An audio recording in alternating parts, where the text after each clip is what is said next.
It's of Dusty and Abby, and they're obviously fighting some evil paper towels, which no doubt, at least in their little feline brains, attacked them, and so they're having their revenge.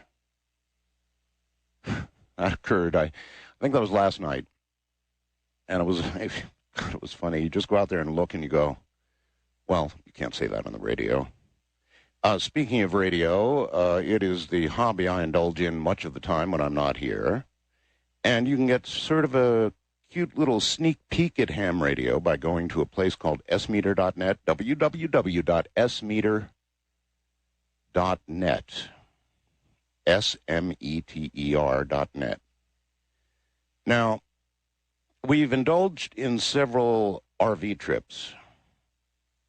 We've gone up to Reno and went up to Idaho, and so we've been having fun, in this sort of semi-retirement. We've been having a blast, actually. However, on the last trip, I seem to have acquired acute bronchitis, which I'm now on the better side of. But if it sounds like I've got a cold tonight, that's because I do.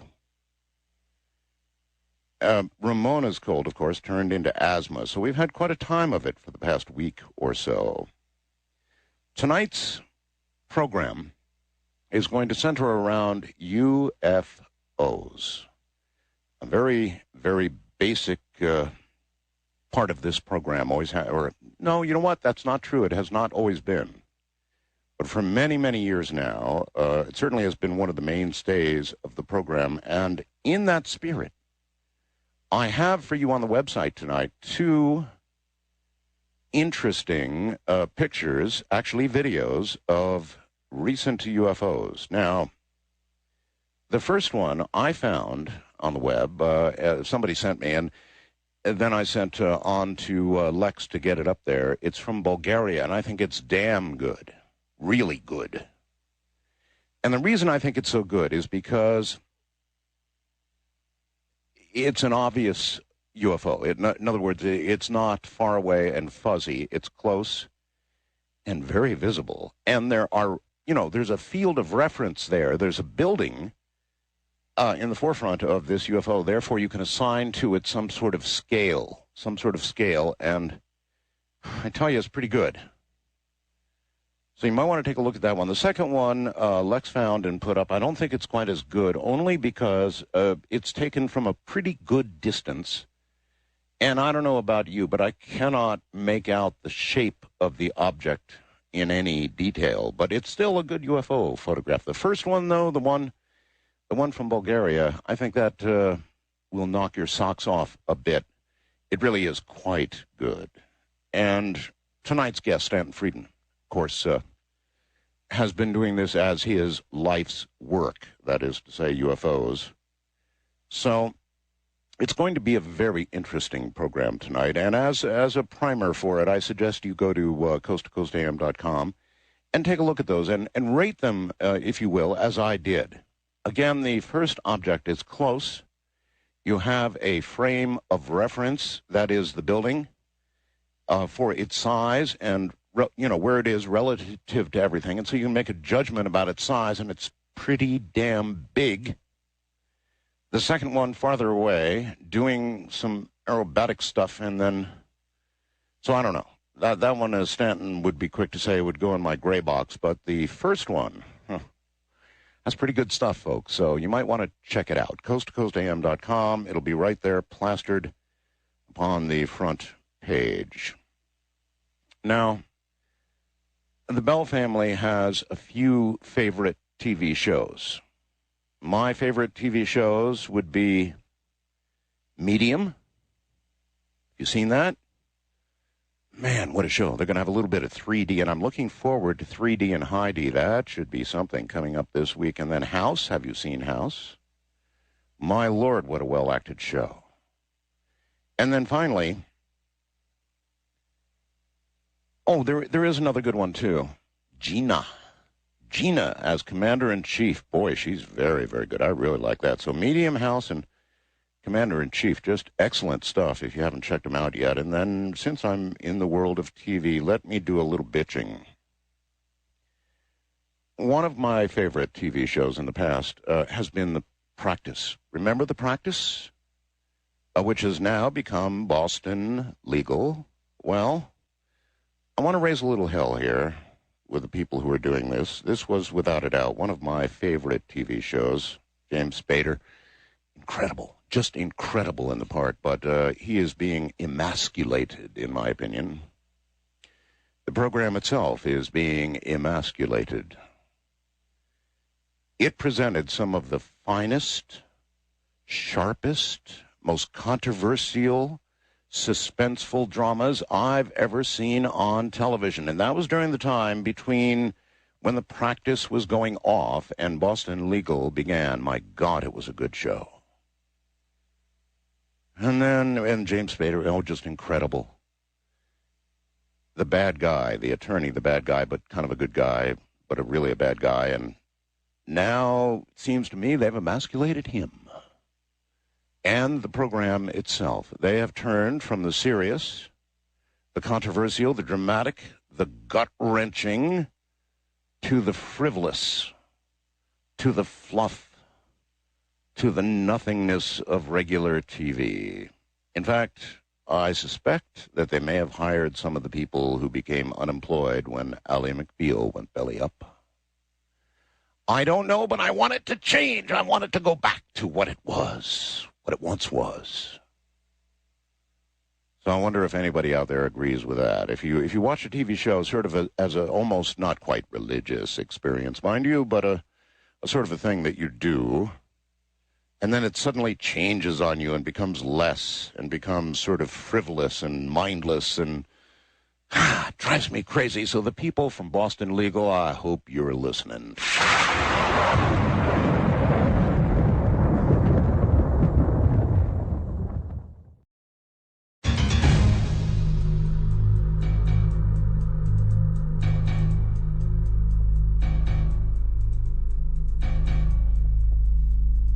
So I think in the time we have available for calls this evening, when we get to it, both prior to and then once we take calls with the guest, will be devoted to UFOs. Now, not so much, Art, I got a story from when I was 13 or something like that, but if you've got a pretty recent sighting, I'd definitely like to hear about it. Taking a very brief look at the depressing news. Here you go. Suspect arrested in Washington Mall shootings. Gunman opened fire inside a busy shopping mall. Now, that's the way a lot of stories start out, isn't it? A gunman opened fire inside a busy shopping mall and wounded at least 6 people, took 3 others hostage in a music store before finally surrendering to a SWAT team. And these are just head shakers. You don't know why somebody does something like this, and you just shake your head. So I call them head shakers. White House doubts that El Zakhawi is dead, among the dead. Let's see. Israeli leader reportedly leaving. Oh, that's interesting. Israel's dovish Labor Party vowed Sunday to pull out Prime Minister Ariel Sharon's government. And Sharon reportedly decided to quit his Likud party to set up a new movement, beginning a campaign for elections expected perhaps in March. President Bush hails Mongolia for backing the Iraq war. That's good. We've got somebody in Mongolia. U.S. unprepared for super flu pandemic. The U.S. is unprepared, it says here, for the next flu pandemic, lacking the manufacturing capacity to provide 300 million doses, that's a bunch, of vaccine for 3 to 5 more years. So in other words, it'll be 3 to 5 years before we can get the vaccine to give to anybody, and even then, we'll only have some. So they will have to make horrendous decisions about who shall receive the vaccine and who won't. I bet government workers, I bet they'll be right up there at the top. And then how do you suppose the list would then play out from there? Government leaders first, and then who? A NASA spacecraft is halfway toward Mars, where it is expected to collect more data on the red planet than all previous Martian explorations combined. The Mars Reconnaissance Orbiter successfully fired its 6 engines for 20 seconds last week. That adjusted the flight path in anticipation of a March arrival. It will fine-tune its trajectory perhaps 2 more times before it enters orbit about Mars. So maybe we'll find out more about Mars. The flu pandemic, very much on my mind, the potential flu pandemic. About 65,000 birds at a poultry farm in Fraser River Valley of British Columbia are going to be slaughtered after a strain of bird flu was discovered in a duck there. However, this apparently is not the worst kind you can get, but nevertheless, 65,000 birds. And with regard to the bird flu, I think even though we've got to keep an eye on it, it's very concerning, until you hear about human-to-human transmission, I don't think there's a hell of a lot to worry about. I mean, of course, it's concerning, and it could jump species anytime, and that is the worry. But as long as it remains with the birds and out of human beings in a way that can spread from human to human, there's no reason for great concern. The moment you hear about human-to-human transmission, as in, transmission of the flu, then you're going to have to decide what is best for you and your family. And one of those things is probably going to be, frankly, to isolate yourself from other human beings for a period of up to, 6 months. Would that even do it? I think the 1918 flu circled the globe about 3 times before it stopped, or just pooped out, or whatever it is a flu does when it gets done. So I don't even know if that would be enough time. Well, get ready. Brace yourself. The HARP experiment in Alaska is about to ratchet up the power to, I've heard, 4 billion watts. The ionosphere has been pretty ratty lately anyway, and we're all suspecting it has something to do with something other than normal conditions, though we are at the low of a sunspot cycle, and here they go. 4 billion watts. Continental, name of a company, said it is ahead of schedule in delivering 132 ultra-low noise transmitters to U.S. government contractors, BAE Systems, for use in the High-Frequency Active Auroral Research Program. That is the official name, by the way. Do you know that? HARP is the High-Frequency Active Auroral Research Program. When the massive planar array for ionospheric research is completed in 2007, it's going to include a total of 180 Continental Electronics DG616G 10-kilowatt combined transmitters, which the company is upgrading specifically for HARP, said the supplier. Installation began in 93 with 18, 48 in 98, and will grow to 180.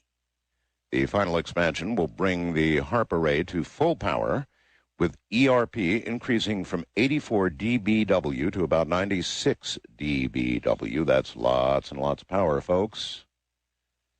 And we've been watching HARP very carefully now. I've come to understand that DARPA is now mainly in control of the HARP project, and while we can certainly not say anything is specifically due to HARP, the shortwave conditions have been deplorable, and they're as easy to blame as anybody.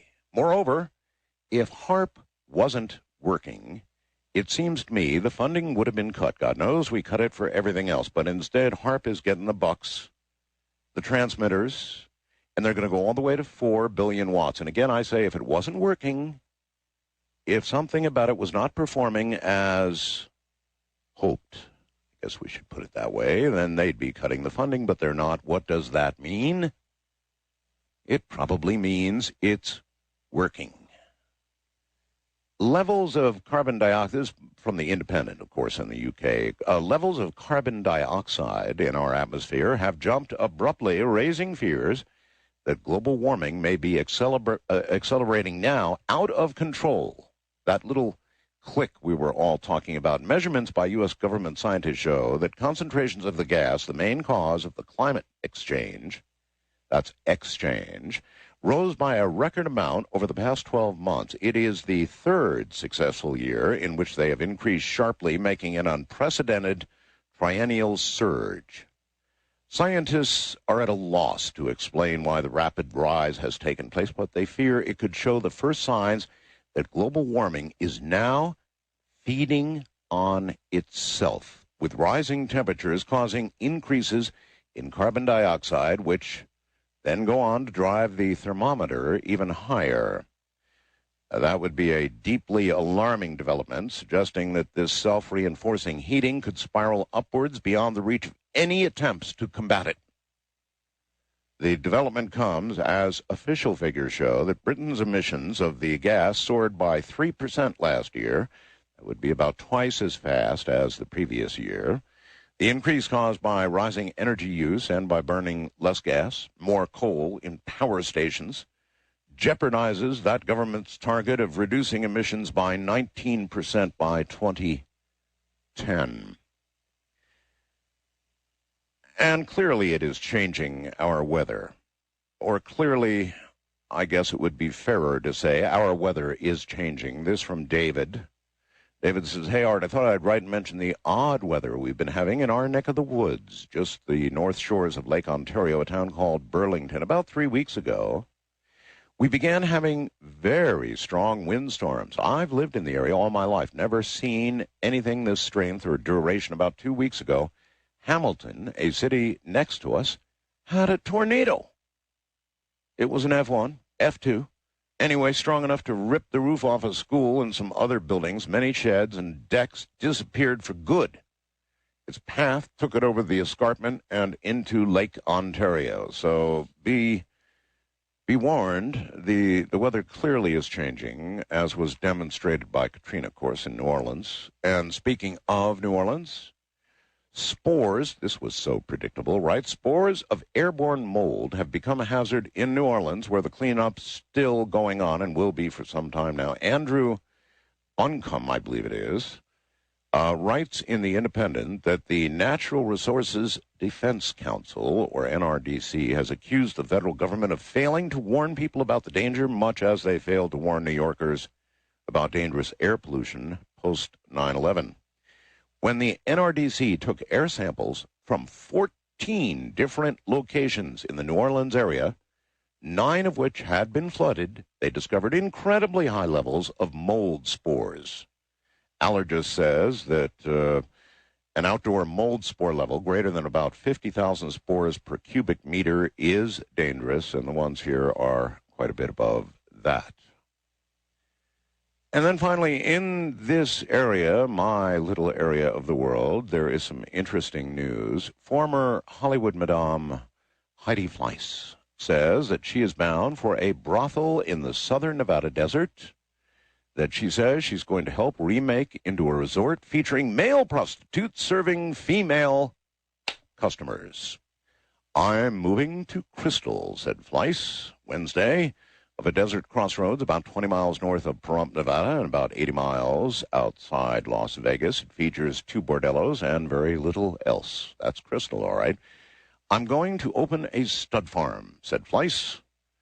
I'm going to have the sexiest men on earth. Women are going to love it, she says. Joe Richards, who owns the Cherry Patch Ranch and Mabel's Ranch in Crystal, said that he sent a courtesy letter Thursday to inform Nye County Commission that Fleiss is going to work for him, and apparent plans, to open this new kind of bordello. She's going to be Madame of Cherry Patch Ranch, said Richards. He told that to the Associated Press by telephone. So he calls her an employee as opposed to a partner, but I don't know. She got into some trouble a while ago. Our Sheriff Tony DeMeo said that because Fleiss is a convicted felon, well, she might be banned from the county's legal sex trade. DeMeo sits with the 5 county commissioners on a 6-member brothel licensing board. That is something legal way out here in my part of the desert. All right, we're going to take a break here.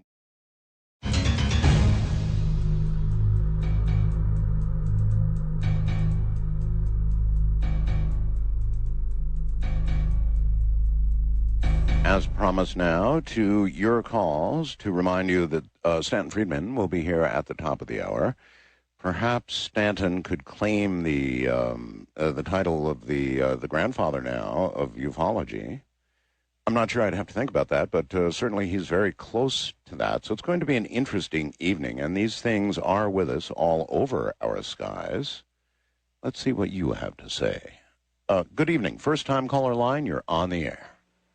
Hey, Art, this is Chris from Evansville, Indiana. How you doing tonight? I'm great, Chris, and you? Oh, pretty good. I saw that video you've got on your website. Yes. Which one are you referring to? There's two of them. It was the first one. Okay, the one from Bulgaria. Yeah, the one that was right, you could see the building in the foreground. That's a pretty good one, isn't it? It is. I saw one exactly like that. It happened to be at night, though. I was driving with my girlfriend at the time, and it was a cloudy sky. Couldn't see any stars. It seemed like there was one star out there, and it turned bright red. We thought a star exploded. But as soon as we were talking about that, it dropped straight down into the tree line. We couldn't see it anymore. And then a few moments later, it popped right back up again. And by this time, we were kind of, on the edge of our seats, as you can imagine, I would guess. I can imagine. We were driving down the road, and it seemed to get larger and larger because it was coming towards us. And we got to our house, and it seemed to be over a field. So we got out of the car, and we ran to the closest field where we could see it. And it was the exact same shape up in the sky, the same altitude. And it actually physically looked like the video we've got up there? Yeah, completely like that. Wow. Except this was happened to be at night. And you could, but you could make out enough detail to tell that it looked like this one, because you can see detail in this. Oh, yeah. In the video, you could see kind of like a darker band in the front. Well, that was illuminated when I saw it. It was bright white, and it had on the bottom of it there was a white light circle. All right. So what do you think you saw? Do you think you saw an extraterrestrial craft? Do you think you saw a U.S. government operation? What do you think you saw? Well, it hovered there for about 15 minutes, and then it shot off towards our airport. Mm-hmm. So when I saw it, I thought maybe, hey, there's some fellas from way outer space coming to check us out, but I don't know. But, all right, well, look, that's as good a sighting as any, one much like the video. And the video is quite good. The video, without question, shows you details, something you don't see in most UFO videos. It's not particularly fuzzy. It's quite clear. It gives you a reference, a building in front to give you some idea of the size. And then, of course, at the very end, she's gone like that. Obviously, a real craft of some sort. You never know about these things. People are good with various Photoshops, and God knows they can knock them out in the movies, and they look very real. So it could be something like that. But assuming that it's legitimate photography, and I guess I do make that assumption, then it really is quite spectacular. You tell me what you think. Wildcard line, you're on the air. Hi. Hello. Hello. Hi, am I on the air? You are. Oh, hello. I've had several experiences over my lifetime. Several?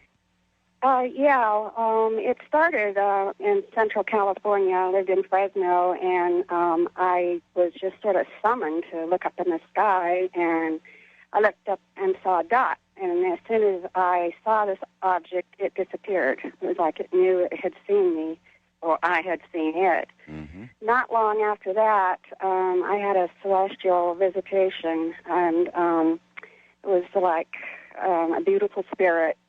And I've kind of have this strange feeling that they're connected, but it was a life-changing experience. One of the things that Stanton's going to talk tonight about is a new book that's been written that really tears apart the people who have made claims like yours of a visitation or of being abducted or anything like that. I mean, it just totally trashes the whole thing as psychological gibberish. I know. But the thing is, my sister, I slept on a top bunk, and she slept on a lower one, and she was deaf. And she said the light that came into the room scared her, and she put the pillow over her face. And okay, so you've got a witness.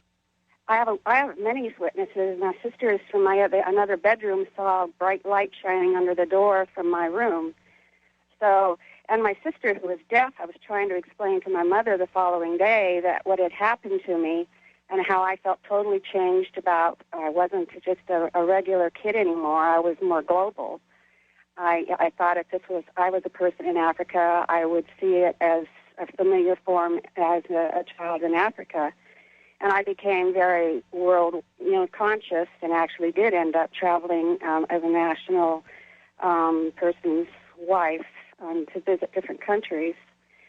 And then when I was in Hartford, I was going over from Simsbury to have lunch with my husband, and I was like summoned to look up in the sky, and I looked up there, and there was a silver disc up there. As soon as I saw it, it dashed behind this only white cloud that was over the city. When you said summoned to look into the sky, you mean you had some sort of mental pressure to look up? Yeah, it's like, look up, and that's the same as when I was in my backyard in Fresno. It's like, sometimes I think it's like it monitors you. It has certain people that it's just keeping an eye on the world and making sure things are okay. And my son, we were driving through a valley. He was 17, very, very doesn't believe in anything. And he just suddenly said, I just saw a flying saucer. Well, I guess it runs then in the family. Thank you very much. I just never know what to say to these things, and I'd probably be laughing except for the fact that I've seen two myself. You see, that changes you. As you know, and I'm not going to put you through the pain of repeating it, but my wife and I had a very, very close encounter. And when you've had that, after you've had it, there's simply no way to ignore, laugh at, or jest with regard to people who make claims like we're hearing tonight. Simple as that. East of the Rockies, you're on the air. Hi. Hi, good morning. I had an experience. Well, my wife and I had an experience involving some other people, and it's ironic. I've shared this experience with a little bit of an ongoing communication I've had with Stanton Friedman myself, communication about my string theory that is consistent with biblical texts. But anyway, it occurred, unfortunately, I never wrote down the date, but it occurred around the year 2000. My wife and I were returning from a late dinner, and we were traveling north along the ocean, which was directly to our right side, of course, and that was in North Ormond Beach in the Tomoka Park area on a two-lane highway. And my first irritant was this continual brake lights of the cars in front of me, or the immediate car in front of me. And I would have to stop, reset cruise control, start again. And I was getting more and more irritated. But I was in a conversation with my wife at the time. And I started to notice the car in front of me, the driver was looking up out his driver's side window and looking upward. Well, at some point I began to do the same. Sure. And wondering what he's seeing. Absolutely. And what I would see when I looked up was what I would think with my earth-born senses and rationality as first a helicopter, or it must be a blimp, because it was apparently stationary. But then, as the senses would kick in, I would realize there was this is about 100 feet above us, about 100 to 150 feet in diameter. It was round, and it was dark, and what I could see were lights. And the thing that struck me next was there was no copter blade noise. Mm-hmm. Then I started to see that this was motionless above us. Well, the brain tries to make sense out of what doesn't make sense. So exactly. you try, your brain is telling you, look, it has to be a helicopter or it has to be a blimp. It's sitting still. Exactly. We're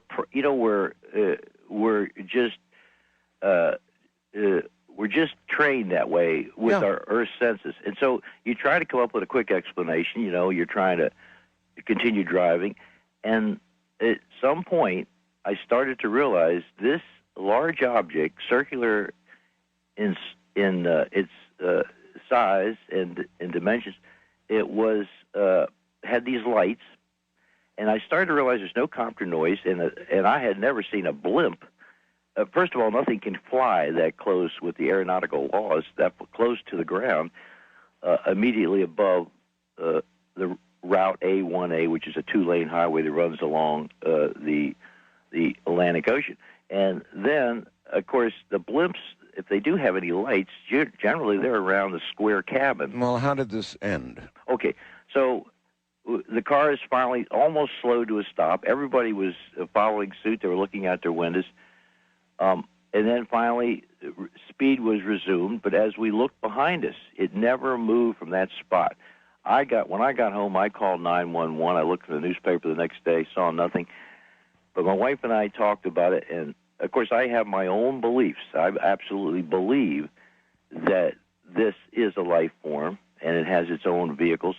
I believe... You believe all that. All right, let me pepper you with a couple of questions. Sure. What do you believe they're doing here? Well, first of all, I believe they're probably visiting their cousins. You see, because I have this string theory. That Meaning us? Consistent with biblical text. Okay, we don't have time to get into all of that. Okay, I believe the Creator has created these, and it was an early model, a plain Jane, pencil neck geek, plain Jane model, not in the likeness of the Creator and not the apple of his eye as we are. And I believe these people perhaps were just... Well, then how come they get the saucers and we get, GM and Ford and stuff? Oh, because with their tenure as a life form in the universe, so it's they're the tenure. early model. It's tenure. All right. Well, thank you very much. It's tenure then. See, the tenured guys get, the nice round, faster than light saucers, and we're stuck with cars, albeit a few newer models, but still cars. West of the Rockies, you're on the air. Hello. Hello, Art. Hi. This is Dan from Phoenix, Arizona. Yes, Dan. Yeah, I had a UFO experience. Actually, it was in October 2000, and it actually turned out how I learned about your show. But I was at a really remote location in south central Arizona at a hang gliding mountain that we fly at. Ah, yes. And this might ring a bell, but I was putting up some permanent wind streamers that our club had been putting up at sites. And I was down there by myself. Everybody else had left, and it was getting dark. And to the south of the mountain, about 15 miles, was Interstate 8 running to Yuma and San Diego. Mm-hmm. And I saw lights, and I thought they were helicopters. I thought there was a wreck maybe down on Interstate 8. So I didn't think anything of it. I kept walking around, finishing up, getting ready to go home, and the lights started illuminating the top of a bluff just to the south of me. And I shortly after that, I realized these things were not helicopters. They were moving really sporadically. There were three of them. Right. And this went on for over an hour and 5 minutes is how long it lasted. And I was absolutely terrified. It got so scary. They were illuminating the ground below them. They were doing these gyrations that looked like a heart monitor, even going faster than a heart monitor. Huh. And that's when I realized it's like there's no way that there could be a physical being in that ship without just the G-forces alone. Would turn them to mush. Yes. And at one point, they started coming over to me. There were farm fields in between us, and they were lighting up the farm fields, and they were coming right at me. Well, it's quite a sighting. Yeah, and I jumped in my truck, and I wrote a note down. I thought I was going to get, taken away, and I turned around, and they were headed back, and... Oh, I see. You were going to sort of write a final goodbye note? Yeah, yeah. What were you going to say? I wrote down, I've still got the letter. I wrote down my name, Southside Oatman Mountain, UFOs. I wrote down the time. Wow. And I was on the back of a banking statement with a felt pen. I was just in a total panic. I hear you. So you thought this was like your final note to the world. Yeah. And I had not turned on the truck or the lights or anything because I was so terrified. And then one of my friends asked me, and this is where, I didn't know hardly anything about any UFO activity or anything at this time. I was pretty green because I wasn't listening to your show or really into that at that time. But I just had a sense of fear that was unlike anything I had ever experienced. I can't even explain how scared I was. You want to take a shot at telling me what you think was inside those craft? I mean, aliens? I've always tried to be really objective about it, and I honestly can't say one way or the other whether it was aliens or human, something that we've developed that's hidden. But I do know without a doubt in my mind that it was either the craft was driven by either anti-gravity or what you've talked about on some of your other shows with turning it into zero mass. Yes. Because just the G-forces, like I was saying, would rip without some way of controlling gravity or controlling mass. Yeah. What about the old swamp gas thing or something absolutely. akin to that? No, huh? No way, because it was lighting up. It would illuminate like maybe a quarter square mile at a time when you could see the swirl cactuses. Was it as though it was looking for something? Yeah, and actually that's what my friend asked me. They said, what do you think it was doing there? And I just had this sense, and I didn't even know why I said it, but I said it almost seemed, the feelings I had, I felt like it was almost searching for either something in the ground or searching for souls. And I don't know why. I couldn't explain it. Everybody thought I was weird. Searching for souls. That's just what it felt like. Because that was the other reason. Doesn't it bother you a little then that it didn't grab you? No, that doesn't bother me. I'm damn glad it didn't. Well, I understand, but I mean, I'm not saying you're soulless, but I mean, if it was really searching for souls. Well, the where it was right to the south of me, where it was, yes, was on the Gila River bed, and that was where there used to be old Indian villages there. And the mountain I was on, and a lot of the little mountains around there are covered with petroglyphs. Mm. So that's kind of what made me think it's like it was down there hovering around where the old Indian villages used to be. Well, you're sure not the first person to drop that soul reference with regard to ufology. Yeah. That's something John Lear talked an awful lot about, disturbingly. Yeah, and I thought of that before I'd ever even listened to your show or even knew anything about it. So that's what strikes me as being so odd at this time.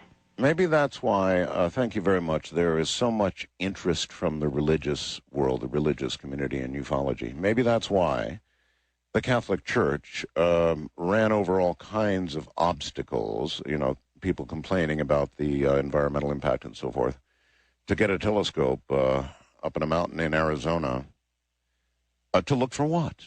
You've got to wonder, what is the Catholic Church looking for?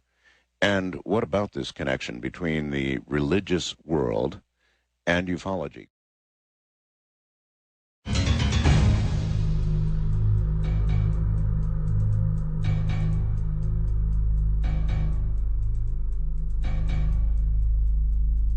don't know if anybody wants to be known as a grandfather of anything, but probably pretty close. I got to, first of all, Stanton, welcome to the program. Glad to be on again, Art. It's been a while. I don't know. You want to be known as a grandfather of ufology? No, I am a grandfather, as a matter of fact, but... well, there you have it. But not of ufology, I don't think. The funny thing is, Art, when I started off a long time ago, I was young, let's put it that way, in my 20s, and I used to remind J. Allen Hynek that he was the same age as my father. He didn't much appreciate. Yeah, I know. All right, I got a email from a listener that might be a good way to start. He says, Mr. Friedman's website, of all the things it does say, doesn't address why he got into his line of work. In other words, proving UFOs are real. It must be incredibly frustrating to spend your life and your time that way, and I'm wondering what kind of events got him going in that direction. Well, it wasn't any event at all, except I was ordering books from a mail-order discount book place in New York. I needed one more book so I wouldn't have to pay shipping. And there was the report on unidentified flying objects by Air Force Captain Edward Ruppelt. This was in 1958. I was working as a quite young nuclear physicist on nuclear airplanes. Big project, great fun, exciting. And I figured three things. One, it wasn't going to cost me anything. It was $2.95 marked down to $1, which is what shipping would have been. Two, the guy who was involved, Edward Ruppel, had been head of Project Blue Book. He ought to know what he was talking about. He was head of it in the early 50s. And three, the Air Force was a co-sponsor of our program with the Atomic Energy Commission. Between them, we were spending $100 million a year. This was not a small program. And so I figured if these things are real, and if they use nuclear power, it would certainly help our program. And so I got the book, I read the book, shared it with the neighbor 10 years older than I was, Charlie, an engineer. He was more impressed than I was. We both moved away. I moved to California, had a good librarian, read 15 more books, some of which were absolute junk. And if I'd read them first, I probably would never have read another book. And then I made the great discovery of a privately published version of the largest study ever done on UFOs, Project Blue Book Special Report number 14, largest unclassified study. Lord knows what the government has. And this shocked me because I'm a data hound, and there were 240 charts, tables, graphs, and maps. You know, I was in data heaven. But the guy included Dr. Leon Davidson had gotten a copy of this thing. Came out in '55, and this was a few years later, obviously. And he included the press release. The report itself was never distributed by the Air Force, but the press release was, and it was clear that they were lying through their teeth. That shocked me. I was working under security, so... What part of the report made you conclude they were lying through their teeth? Well, okay, the head of the Secretary of the Air Force, Donald Quarles, said, quote, "On the basis of this report, we believe that no objects such as those properly described as flying saucers have overflown the United States. Even the unknown 3% could have been identified as conventional phenomena or illusions if more complete observational data had been available." Well, the trouble is that when you looked at the report, it was 21.5% that were unknown, not 3%, and they were completely separate and distinct from the 9.5% that were listed as insufficient information. So they were lying about the numbers to begin with. Yeah, and when you look more carefully at the data, and they didn't put it together in the same way I do so that you could easily see.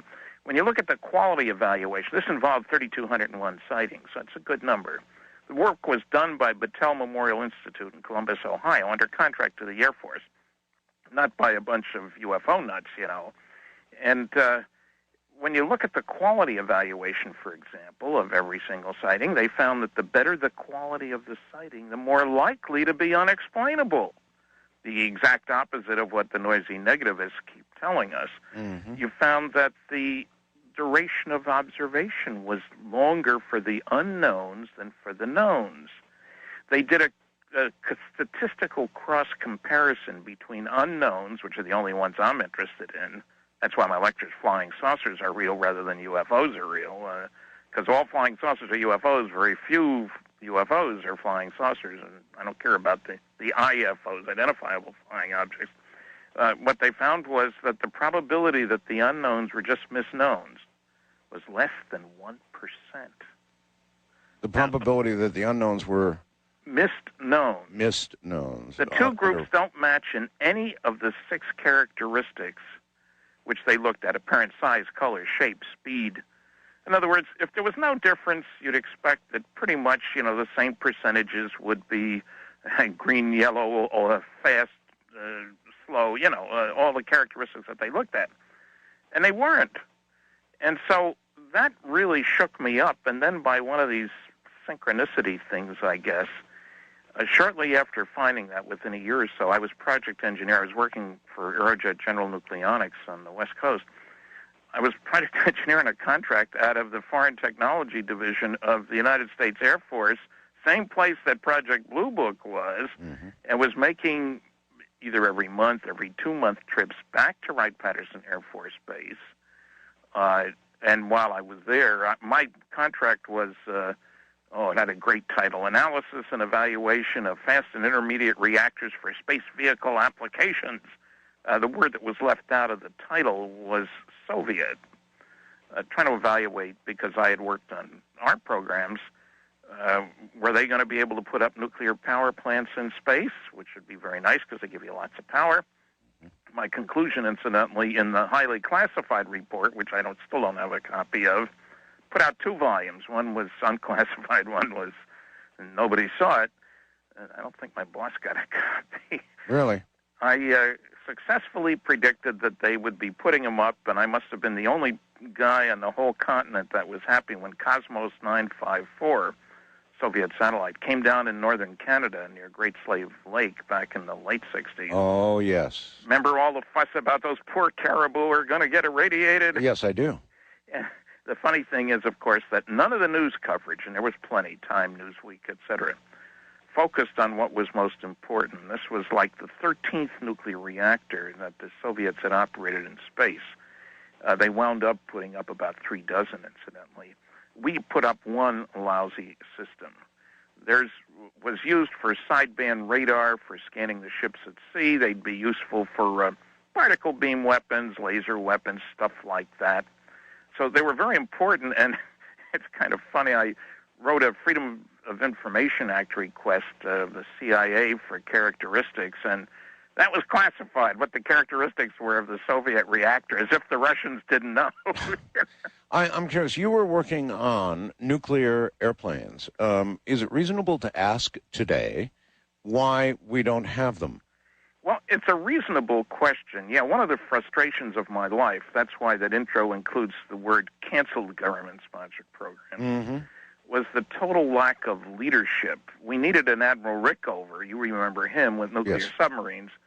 And most of all the other programs I worked on didn't have one. They didn't know what they wanted to do with the darn thing. One year it was, well, let's go supersonic and go in high for a nuclear bomber. The big advantage of a nuclear airplane is range. You don't need to refuel for thousands of flying Well, first of all, is it feasible? I mean, I don't even understand how the how it would be applied. Would it?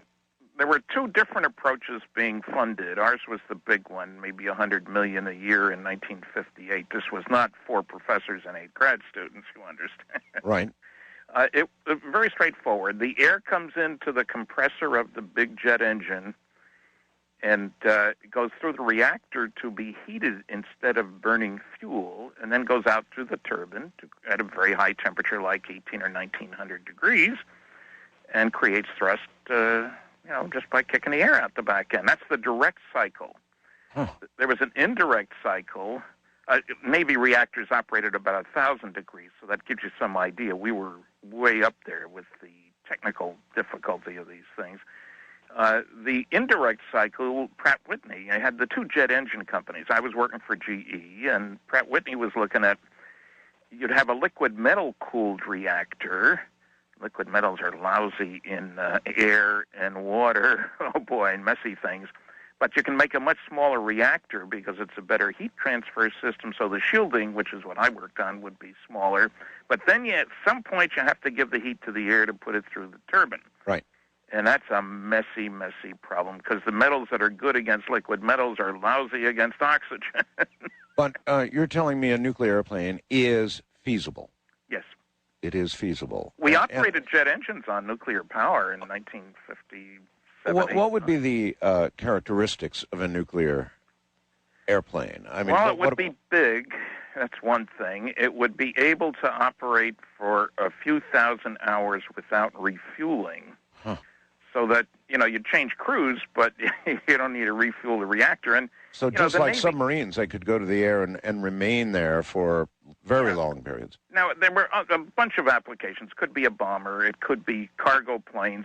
At that time, we had no plane that could carry a lot of cargo from, say, the United States to the Congo or to Vietnam. Right. And the thing, when you look at the nuclear Navy, one of the big advantages of nuclear power is you can steam at full power all the time. Sure. Without having to worry about where am I going to get fuel to burn next week. No, absolutely. I know. We have an entire nuclear Navy, as do the Russians. Yeah, what's left of it. Anyway, so that whole thing is applicable to flight. And yeah. Now, there's another whole approach, too, is you can build a much smaller nuclear power plant to give you lots of electricity, just like the ones that were used in space. But either way, if it's feasible, Stan, why aren't we doing it? No guts, no leadership. The worst meeting I ever sat in on my life while I was working on nuclear rockets for Westinghouse. I was out in Sacramento, California, visiting Aerojet General, which was doing the engine part. We were doing the reactor part of a nuclear rocket system. We operated these on the ground. They work. And I was asked to attend a meeting where the Space Nuclear Propulsion Office of NASA was trying to figure out what should they do with this nuclear rocket engine. They had no goal. Well, we could use it to put a base on the moon. Maybe we could go to Mars. Maybe Earth orbit, lunar orbit, supply systems. When you don't know what you want to do, you don't get funding. And the program was canceled because there wasn't a mission. They didn't have a Rickover. They didn't have somebody with guts to say, here's where we're going, guys. You don't want to go there, get off the train. Well, so there was no issue of poisoning the planet. There was no... Well, no. Look, remember, a nuclear rocket engine would not be used as a launch vehicle from the surface of the Earth. It would be an upper stage. Okay. But when you say nuclear airplanes, in my mind, I think a replacement for a 747 or something of that sort. That's feasible, you're saying? Yes. Yes. Would there be any detrimental effect to the environment? Well, not while you're operating. The only thing is if it crashes, you'd make a mess on the ground. And if you've ever been at the site of an airplane crash, you make a mess anyway. Well, yes, but would you make a... You don't make a bomb. A radioactive mess, let's put it that way. Yeah, you'd make a radioactive mess, and you'd need special handling facilities at the base where you're going to. But remember, with unlimited range, and there was always discussion about why maybe we take off on chemical and land on chemical, a little extra chemical, but you don't need all that fuel, in other words. The fuel load of those big airplanes, the C-5A, 747, et cetera, is enormous, You're using the fuel to lift the fuel to lift the fuel, just like in our big chemical rockets. That's right. And that's not terribly efficient when you get down to it. So, but you might also use a small reactor to produce electricity for a magneto-aerodynamic propulsion system, which I like. Sort of like the electromagnetic submarine, which was successfully tested in California back in the mid-'60s, where you ionize the air, interact with electric and magnetic fields with this now electrically conducting fluid, and you can control lift, drag, heating, sonic boom production, radar profile, all those good things. And that's kind of neat. The submarine worked. They only spent $2,000. It was a government program. It would have cost $200,000 and probably not work. Well, in this day and age of $60 and better oil and airlines going belly up every time we turn around, why isn't something like this being resurrected and rethought? It's a good question, and I don't have a good answer for you. Lack of courage, lack of looking at the big picture. Look, why don't all the ships on the ocean use nuclear power? The Navy certainly, an aircraft carrier needs refueling every 18 years. I mean, that's impressive. It is impressive, and it's also a good question. Why don't most of them, the big ones? I don't know, because maybe the separation between the military and the civilian, it takes money. These nuclear power plants, conventional run-of-the-mill nuclear power plants, for example, are capital intensive. Cost a lot to build. They just cost much less to operate because you're not burning fuel. And at the end of the life of whatever it is it a wash? Has it been more expensive, less expensive? Why? Oh, at the end of the life, it's been less expensive. Less expensive. Well, then we ought to have nuclear-powered cruise ships. We should have. And, look, why these things aren't done has to do with larger questions of what if ports tell you that they won't let you come in because you're nuclear-powered? Yes. Oh, we better not build it. Oh, that is true. And this has happened on occasion, incidentally. Some places in Japan don't want nuclear-powered ships in there, and other places. We live in a fearful society. We worry about the problems we can't see, but don't worry about the ones that we see all the time because we've grown accustomed to them. Well, it just seems to me that the environment from then till now has radically changed, where the things we worry about now perhaps eclipse the worries that prevented the kind of technology you were talking about then from being implemented. Well, you're right. Of course, nobody was talking about global warming back then and polluting the heck out of the place. And the weather changing before our eyes, all of these things from fossil fuels. So it would seem to me the environment now, today, might be very different. So do you expect any day now to see some initiative from the president for nuclear-powered stuff? Well, he's talked about nuclear power plants, and there is around the world, the price of uranium has gone up steadily the last 2 years, and that reflects the fact that people around the world are pushing nuclear power plants because of that $60 barrel of oil, among other things. Yes. And so, somebody's going to wake up and grab the ball and run with it. It takes money. It takes courage. And, the money is around for people who want to make a fast buck, I guess. But the courage is shorter supply.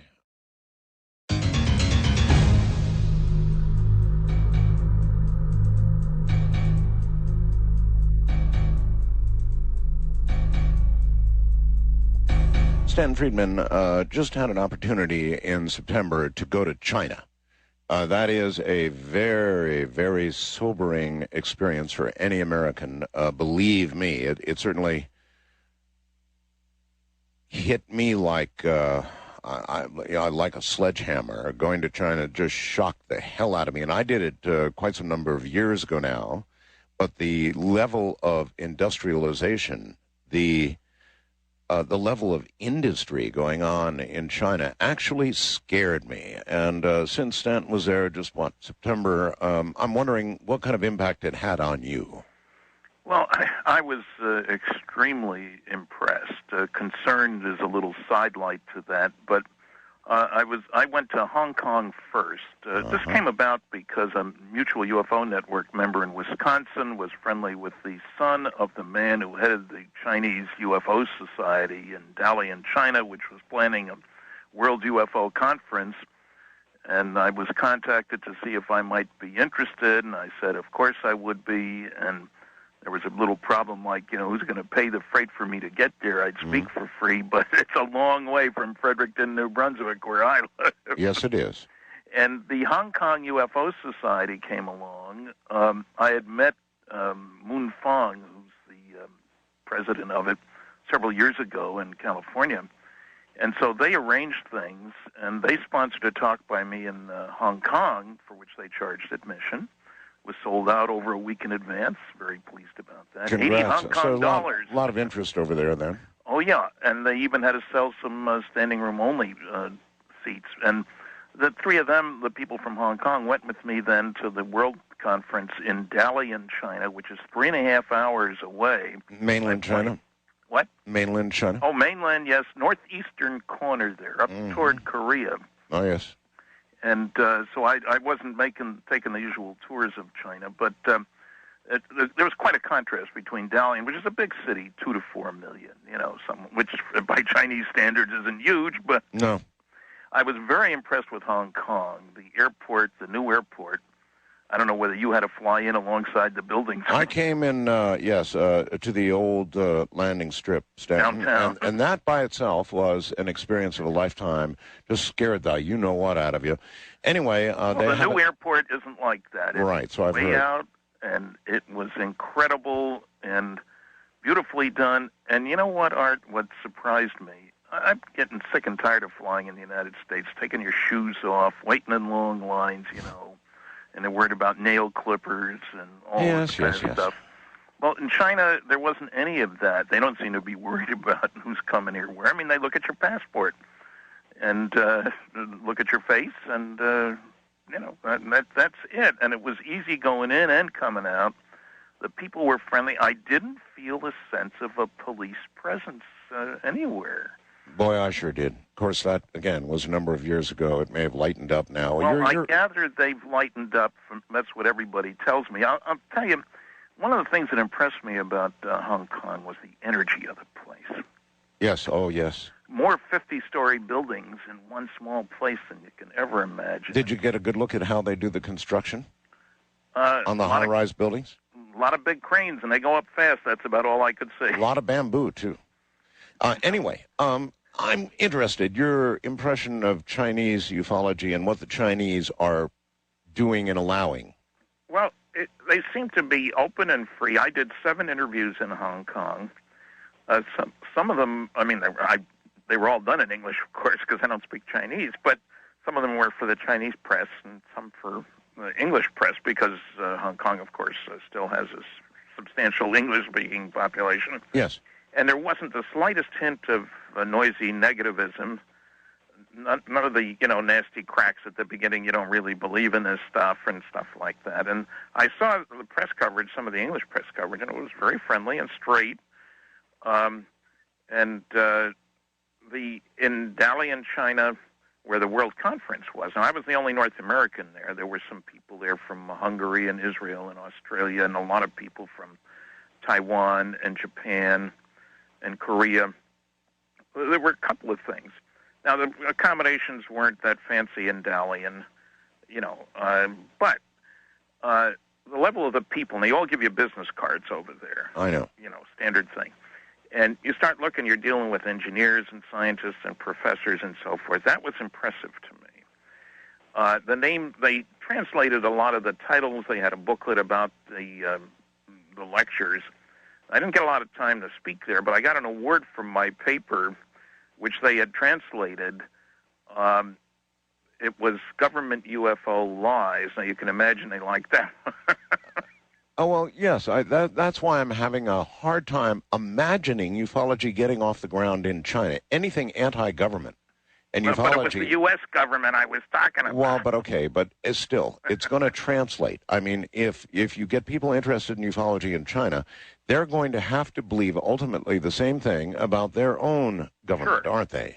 But they certainly, you had a feeling, a sense of openness. For a while there was nothing in the Chinese press about UFOs. Then the floodgates opened. These guys are planning on sending out their newsletter, this Chinese UFO Society. Stanton, if the floodgates opened in China, the only way that happened is by the Chinese government sure. opening the gates. Oh, of course, no question about it. And what it reminded me of, strange example, but in the mid-'50s, there was a big world conference on nuclear fusion in England, and the Russian scientists went over, and the gates were open. They put out all kinds of stuff, which kind of forced the Americans to, even though, because fusion is what goes on in H-bombs, even though everything had been highly classified, by them telling us what they were doing, kind of forced us to open up and tell us what we were doing. So, yes, I certainly agree that this had to be a conscious decision at some high level. And there seemed to be, I got no feeling of anybody worrying about what the government was going to say if they talked about it. Well, everybody in China worries about what the government's going to say. Anything that's anti-government in China is just frowned upon to the degree that people disappear. Oh, sure. Yeah. But what I'm getting at is that the people at the conference seemed not at all to be concerned. Why, do you think? I think because they felt it was safe, because the government wants to get more of this stuff out. I mean, look. Okay, let's ask that. Why would the Chinese government open the floodgates or allow the floodgates to open or even encourage them to open? Because they want us to open ours. Is the simplest explanation to me. Because they want us to open ours. Well, hey, if they start talking, look, they're going to go to the moon, and I don't doubt that they're planning on doing that. Yes, they have said so. Yeah, and they've had manned flights, and more than, how many, 2 people in this last one, I guess, and they have so much energy when they decide to do something, to push in that direction. Yes. It's truly incredible, and I was very impressed, and some of the papers were technical, judging by the abstracts that I saw. And, there is some conspiracy theorists over there. Let me give you a strange example of people in Hong Kong who drive on the English side of the road, thought that John Mack must have been assassinated. How could he get hit by a car? I know. even though the trial, and I had to explain to them that when I went to England and walked around Hong Kong, I had to be very careful when I stepped off the curb because you instinctively go in the wrong, you're looking the wrong way. Do you have any reason to believe personally that there was anything that we don't? No, about John Mack? Yes. No, as a matter of fact, you know that his family sent a letter asking leniency for the guy who was the driver. He was a drunk driver, and he was sent away to prison for, 15 months, I guess. But they tried to mitigate his punishment, so they obviously were convinced that it wasn't a plot, an assassination, or whatever. And, okay. All right. We'll leave it there. But in Hong Kong, you're saying they may feel differently. Well, they did feel differently, but they weren't aware of the fact because they drive on the English side of the road. You know, that when you go someplace else, you better be careful. China, on the other hand, incidentally, drives on the American side of the road. Yes, I know. Which I find interesting. No, for me, it was an interesting experience. They're growing. All right, did you bring anything out of China? In other words, any knowledge of any occurrences? China is a big place. China has a lot of people. China must have a lot of stories. And if they're opening up, no doubt you heard some of them. Are there any Chinese Roswells in their history? I didn't hear about a Chinese Roswell, no. I did hear about one case in particular involved a number of military people with observations, and they seem to be very open in talking about it, which, again... Oh? What? I said, as in, let's hear about it. Well, it was a complicated case where the thing was there and observed by people. It was reported. The military saw it. It was near a base. The thing went away. It came back. They saw it. They couldn't identify it. They wondered what the heck was going on. They wrote a report.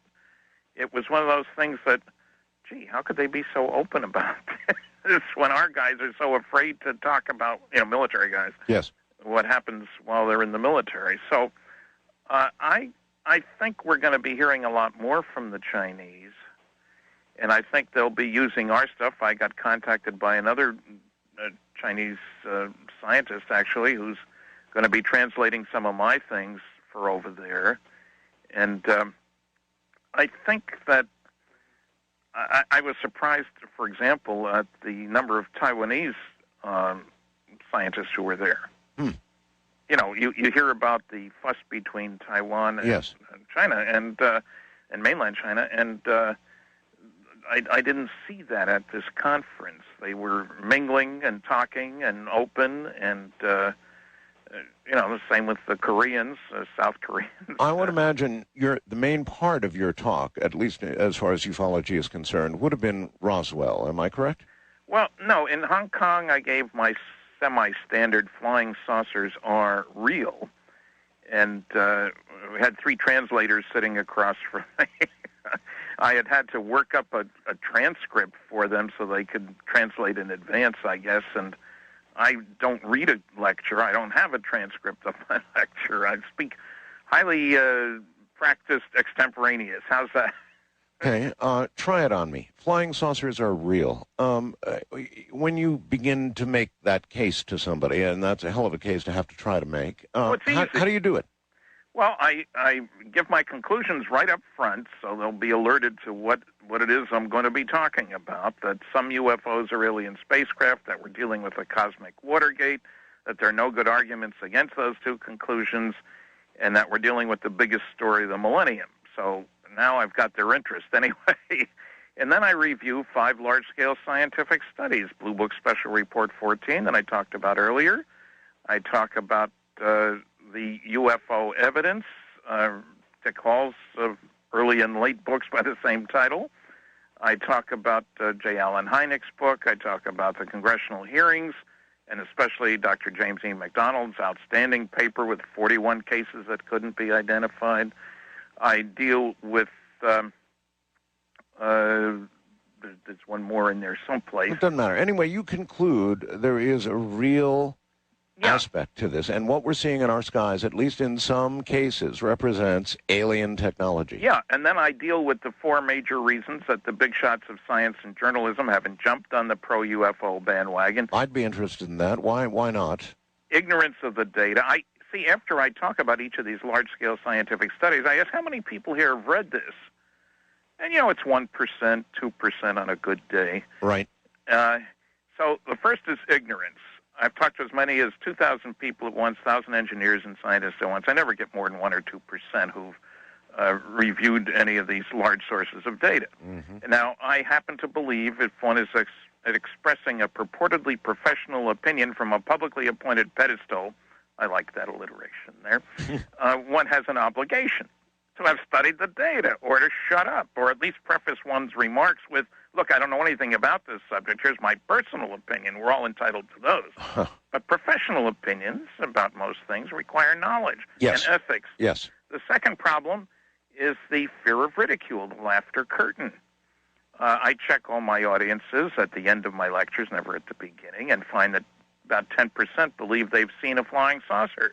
And then I ask, how many of you reported what you saw? 90% of the hands go down. Biggest reason for not reporting? They think I was some kind of a nut. Absolutely. There's only been a dozen PhD theses on UFOs. There's room for a lot more. The third problem is ego. If aliens were coming here, they'd want to talk to the National Academy of Sciences, of which I am a member, said Dr. Donald Howard Menzel. And Ed Condon was also a member. If they haven't asked for an appointment, they must not be coming here. And finally, 4, it's impossible. And we hear these silly arguments from the SETI cultists as well as a lot of astronomers and so forth. You can't get here from there. The SETI cultists, that's a little harsh. I think that their actions and their commentary deserve it and then some, Art, quite frankly. It's really a silly effort to investigate, which is even harsher, I guess. Well, if Rodney was here, he'd just say, why can't we get along? I'll get along. Now, well, there's some good reasons. These guys consistently and overwhelmingly refuse to look at the UFO evidence. I know. Continued to make pronouncements. I know, but it's a common cause, Stanton. It isn't. They don't want flying saucers to be real. That's why they don't look at the evidence. If they're real, who needs a radio telescope? Well, yes, but why can't they walk hand in hand? In other words, why can't they be here and also be there?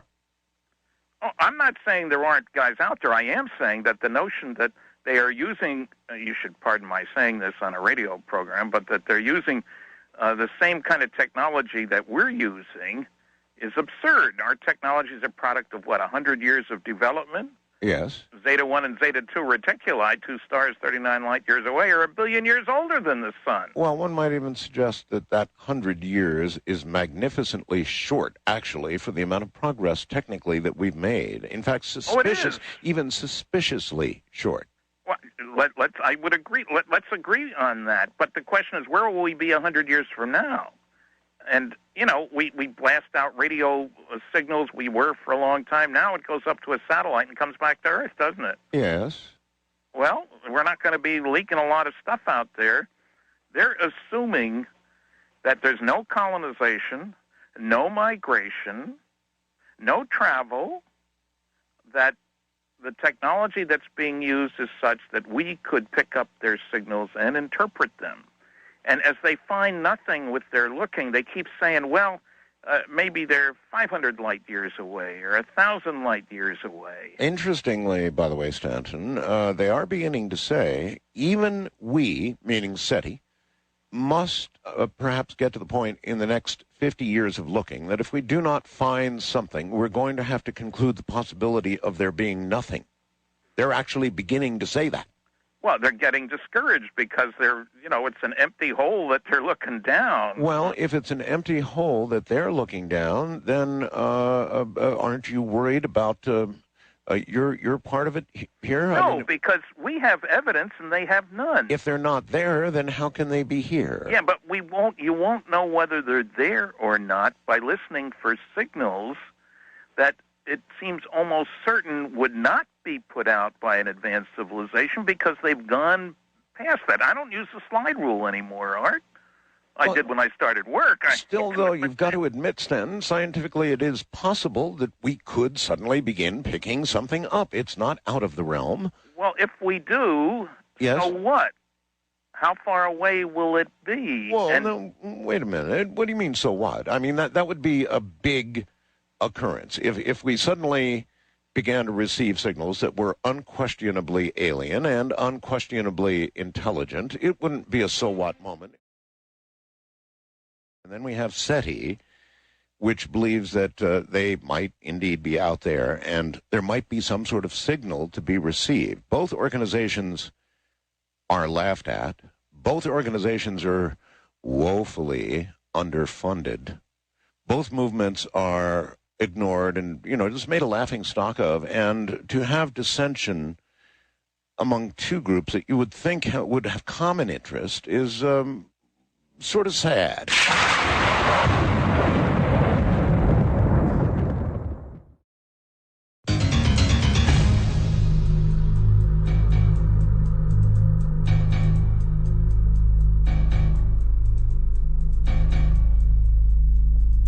I believe basically the last thing Stanton said was in the last hour that if something was detected, if we did suddenly get a signal, and it was obviously alien and obviously intelligent, though being light years away, if not hundreds of light years away, we'd go ho-hum. Do you really think that, Stanton? Well, again, it would depend on the circumstances. If it's an intentional signal, you see, are we listening to noise, their equivalent of I Love Lucy kind of thing? Mm. Or are we getting a signal that says, here we are in Zeta Reticuli, and you guys don't know it, but you're one of our colonies that went bad, and we're going to be visiting soon, and you better be ready. That would be a serious message.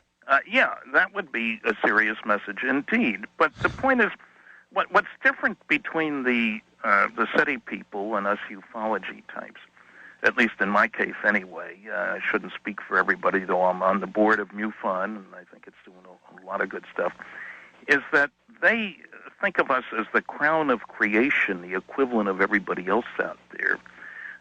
There's a wonderful woman physicist in Europe, Beatrice Gabo Rivera, who points out that it's much more likely that we're like the gorillas in the nature preserve in Africa who have no idea at all of what's going around outside their preserve. And so we're not equals with 100 years of technology. And remember, if the signal is coming from 500 years away, light years away, that means that there are a lot of years that means they're way ahead of us, yes, no question. Mm-hmm. So I think that the fact that, it's like the cargo cult in New Guinea.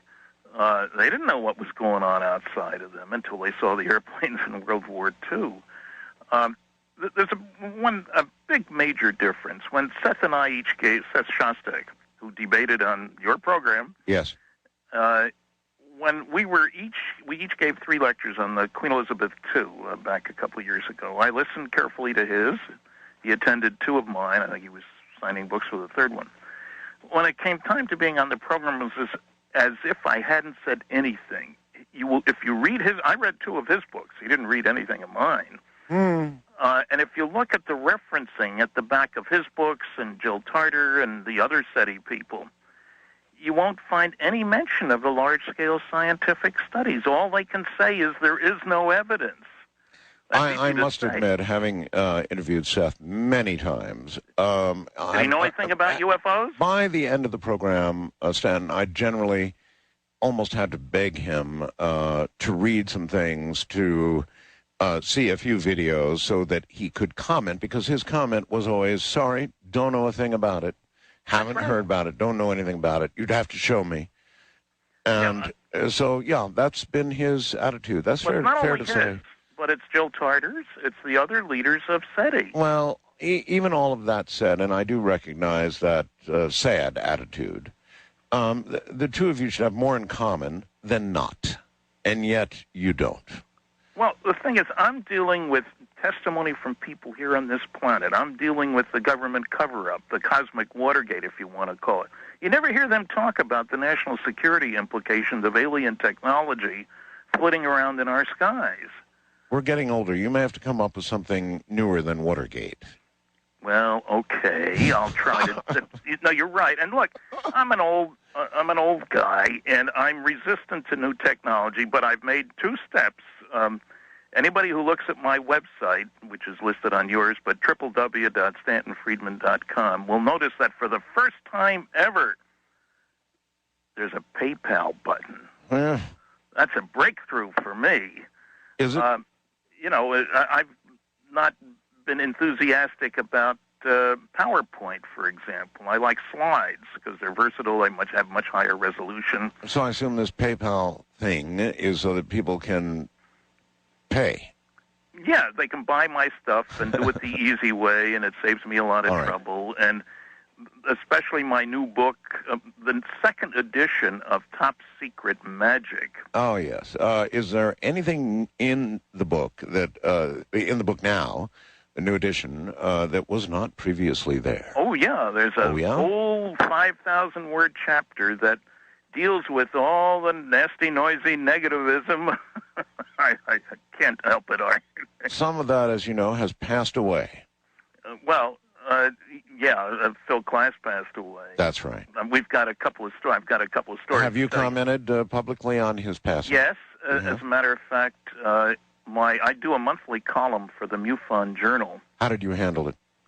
And what I said, I gave him compliments for being probably the most effective propagandist of the past 50 years anyway, by single-handedly convincing the scientific and journalistic communities that there was nothing to UFOs, leave it to Phil, there's nothing there, all sightings have prosaic explanations, there's no cover-up, etc.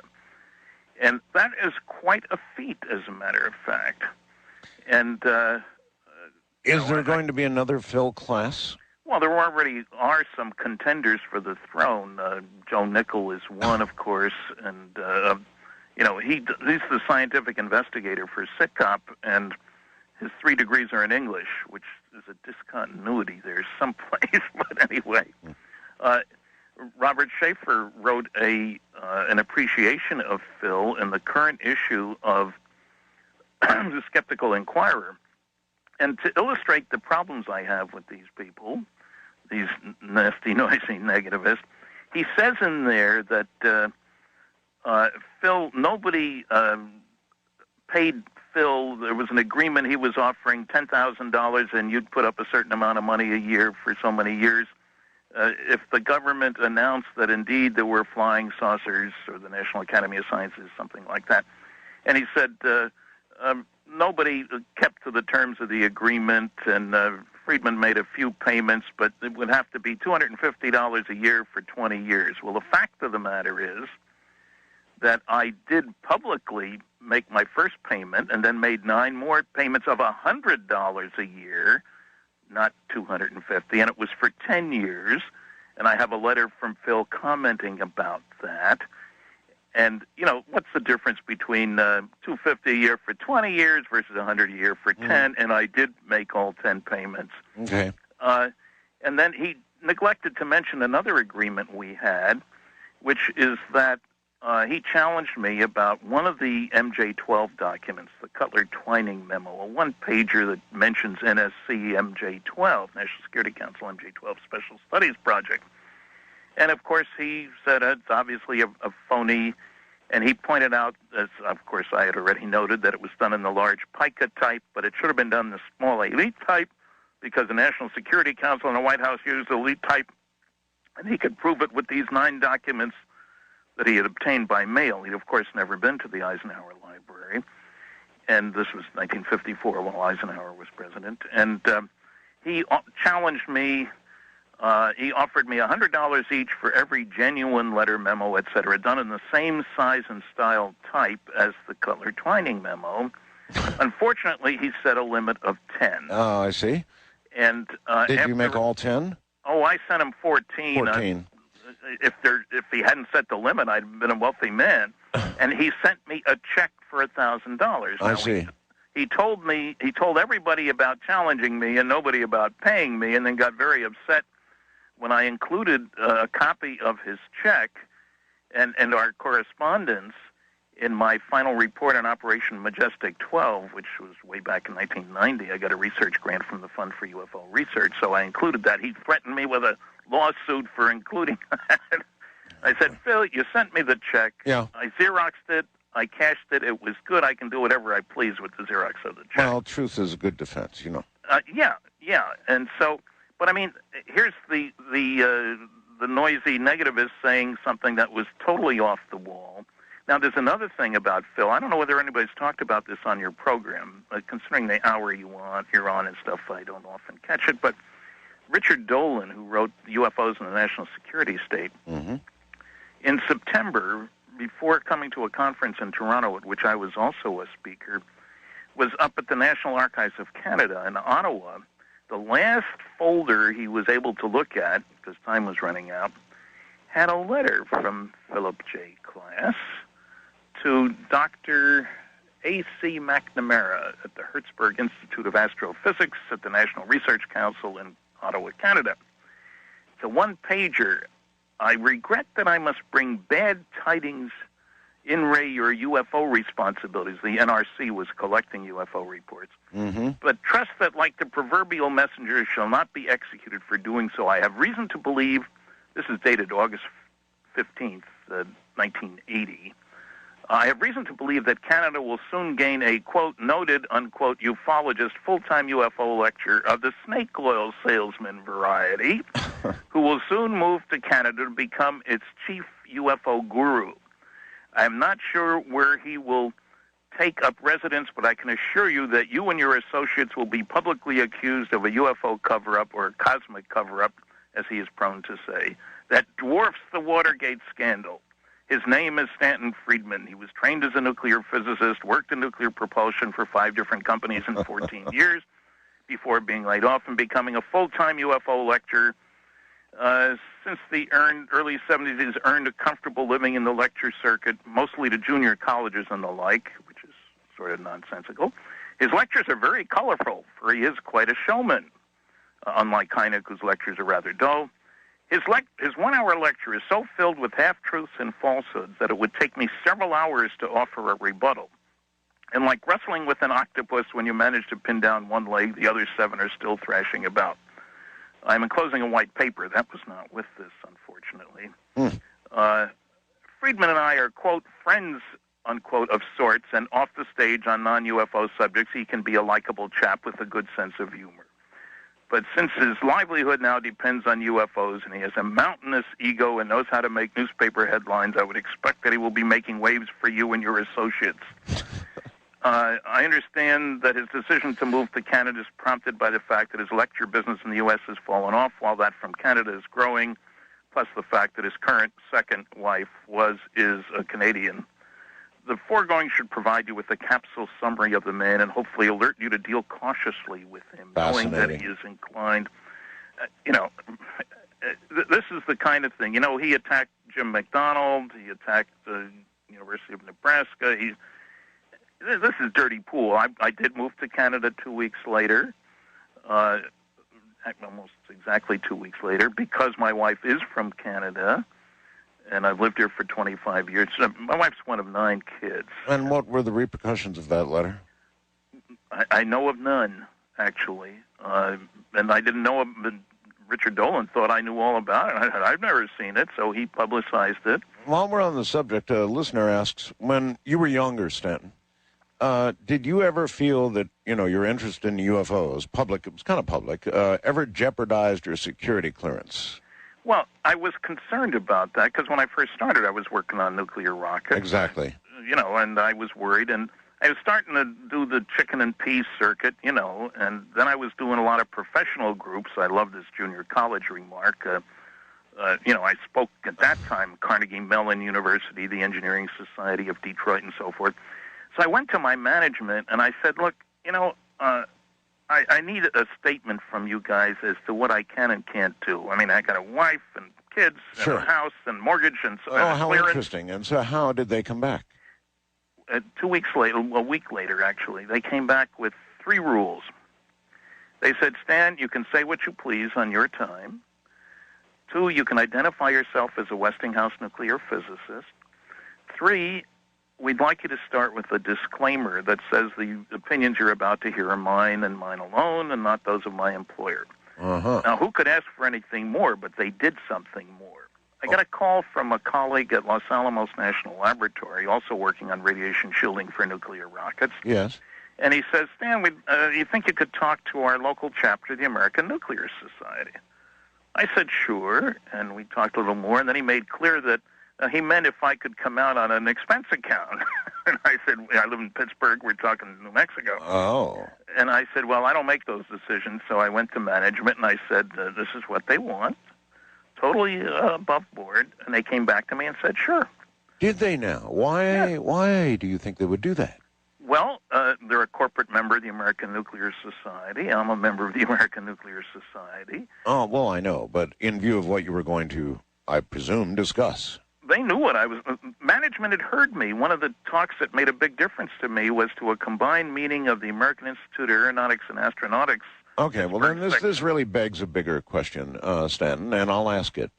I've often wondered, in my radio career, and I wonder if you've wondered if you were sort of an unintentional pawn that you were being used by certain people for certain purposes, and that occasionally things like this would happen that would seem unaccountably good luck. Let's put it that way.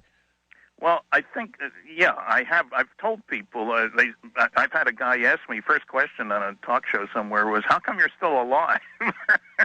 Well, and I tell people maybe I'm doing exactly what they want. Yeah, same answer. In other words, so much so that somebody wants you to keep going in the direction you're going for whatever their reason. They're certainly well aware of me. I've had Air Force colonels sitting next to me at lectures, dinner lectures, and so when that first somebody sent you an email about, and why am I so frustrated? It must be terribly frustrating and stuff like that. That's right. I don't think so, because, look, I get big crowds. I've had 2,000 people at a college. Engineering Society of Detroit was sold out 3 weeks in advance for 1,008 people for dinner and a talk. I've had 11 hecklers and over 700 lectures, and 2 of them were drunk. You're going to have that many if you talk about sports, religion, politics. Oh, sure. It's not anybody who thinks you're going to convince 100% of the people of anything is wrong. It's not a bad record. No. And so I find it rewarding. I've been back to some schools 5 times. I gave a talk to newspaper editors from all over Canada, had a local meeting convention, I guess, and somebody knew somebody, and I got asked to speak to them. I got a wonderful letter back saying I really opened a lot of eyes by presenting facts and data that they weren't aware of. So I've had people listen to my talk and then go on to teach a course about UFOs. So it's been very rewarding in the sense of people I have to respect. I mentioned this meeting of the joint AIAA and IEEE group in Pittsburgh. Right. Had over 400 people, packed house, wasn't one negative question. They came at me with money to buy copies of this Blue Book Special Report 14. My boss's boss, 3 levels up, was there. All right. Very quickly, toward the bottom of the hour here, Stanton, for years and years, the MJ-12 documents have been circulating now on the Internet. And many people have sort of had them and read a little bit of them. After all these years, can you tell all the people out there that what they're reading, these MJ-12 documents, are the real McCoy? Well, okay, I can tell you that the original MJ-12 documents, the briefing for President-elect Eisenhower, this Cutler-Twining memo that I mentioned, yes, and the Truman Forrestal letter.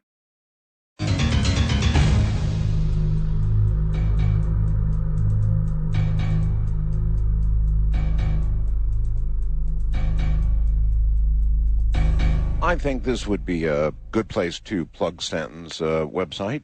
Stanton, in separating the wheat from the chaff with regard to the MJ-12 documents, I would assume that on your website you have done so and have the documents no doubt available for download or whatever, right? Well, they're in the book, and I have, actually there's a paper on there, sort of an update on Majestic 12, and this chapter in my book, a whole new chapter in the book just came out this past September. It's already in a second printing. which is a good sign, I guess. I reviewed the objections, lots of them that have come out since the book was originally published in 1996. And there's been no shortage of objections. But I try to point out, and I also point out, of course, that a bunch of documents are fraudulent. Look, my approach to this kind of thing is I've been to 20 archives.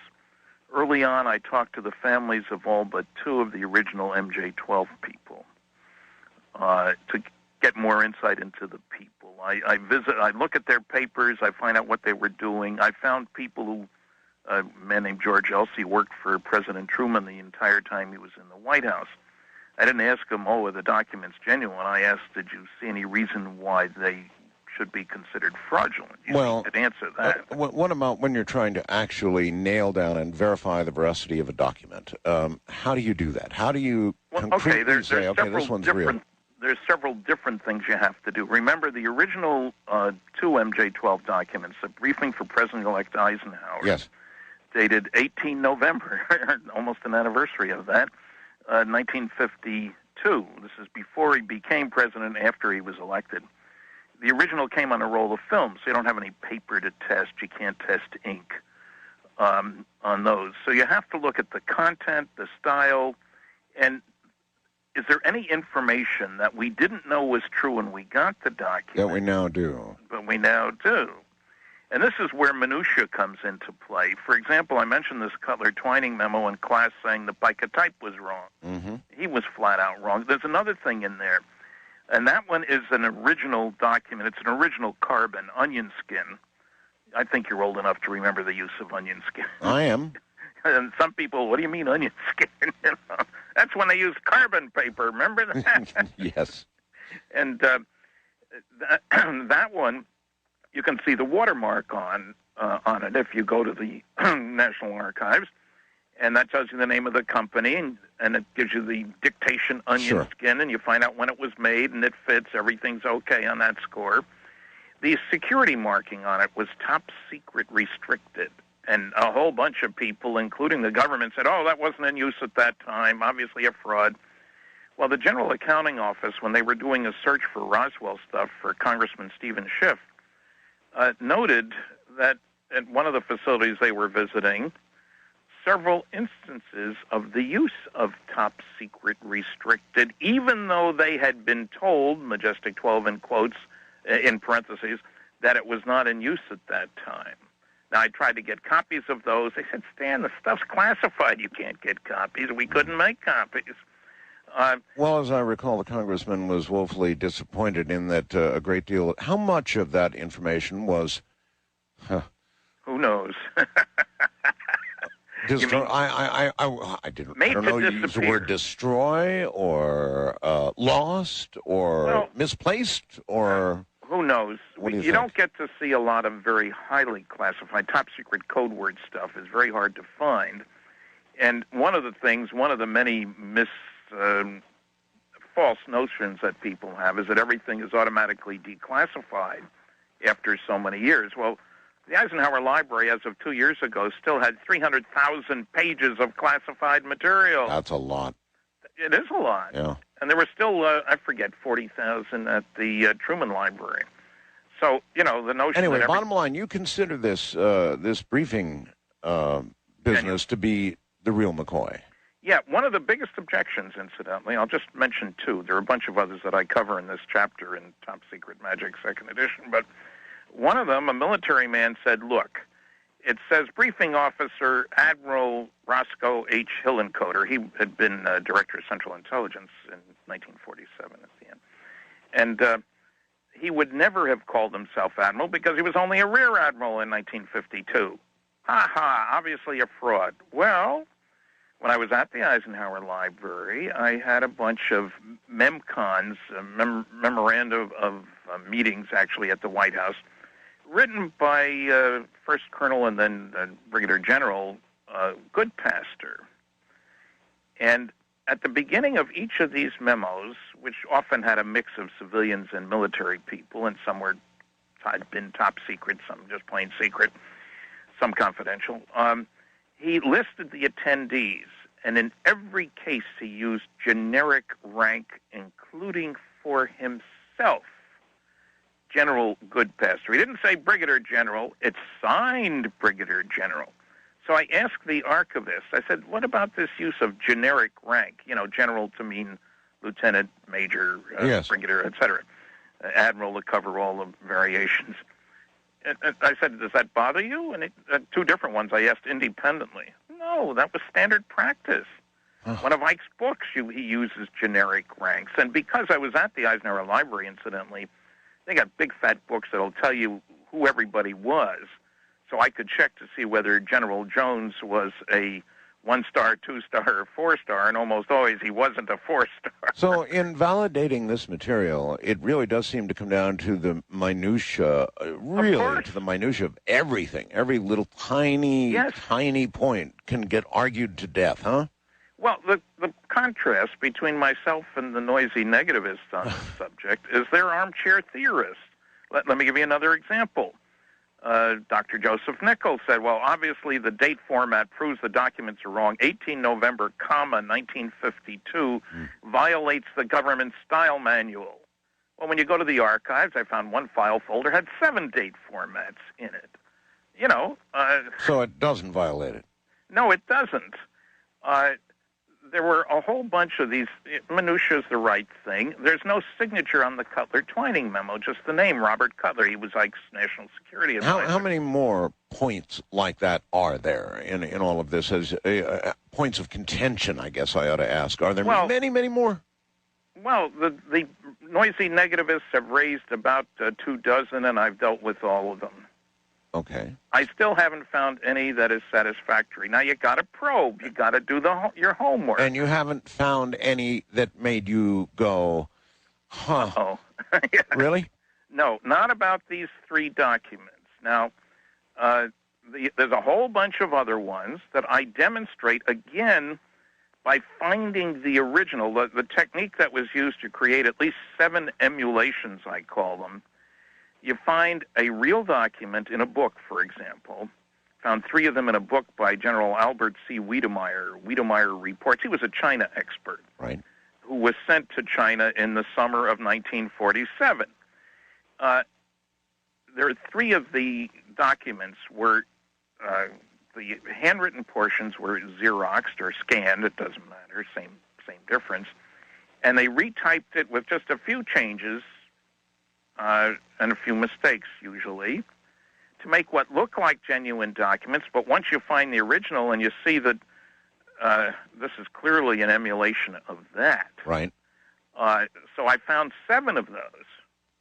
And the technique was the same in every case. The handwritten stuff, 3 different words. I approve, Harry S. Truman, July 9th, 1947. You can put them right on top of each other. So you're concluding the same author?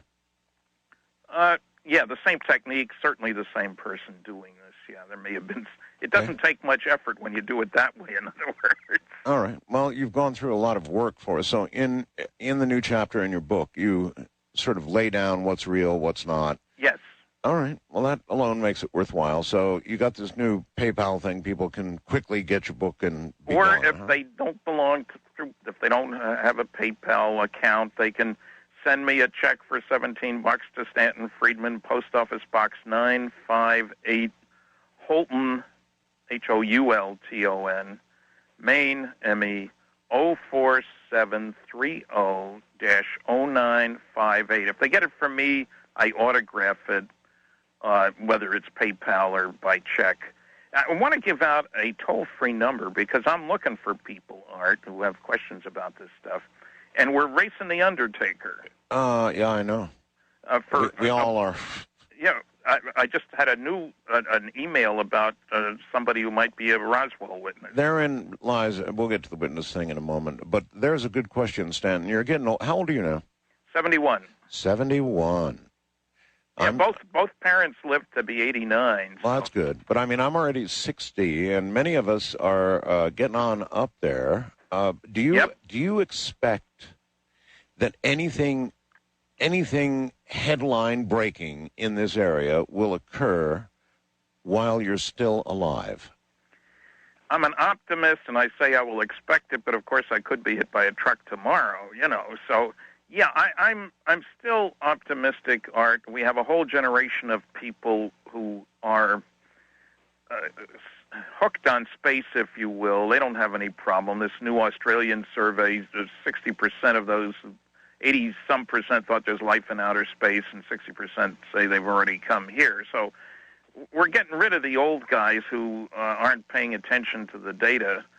A great German physicist, Max Planck, once said, new ideas come to be accepted, not because their opponents come to believe in them, but because their opponents die, and a new generation grows up that's accustomed to them.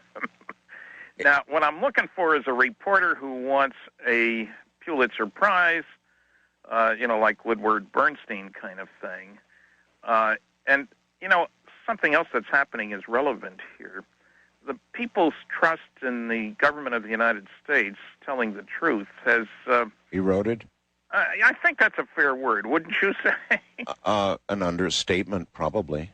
Yeah, and so they're questioning official pronouncements. They realize that they've been had in a number of instances, and that's a help in the direction of getting people to understand that there's more going on than they know about.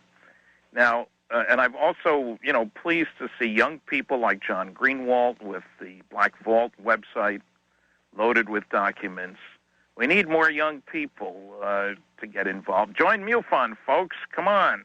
But let me give out my toll-free number for those people that I want to find before they die. Yeah, go ahead. He's still looking for Roswell witnesses, folks. Well, not only Roswell. 877-457-0232. That's 877-457-0232. Toll-free number.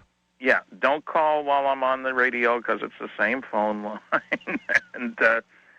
And no, Art paid for the phone call to me, folks, if you're wondering about that. Yes, indeed, we are paying. All right, but you want... I want what category of people?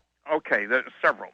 One of them is, of course, Roswell people who were there, people who know about MJ-12, people who, like General Dubose said to me when he was 86, what can they do to me now? Somebody's already calling. Oh. You shouldn't give that out till the end of the program.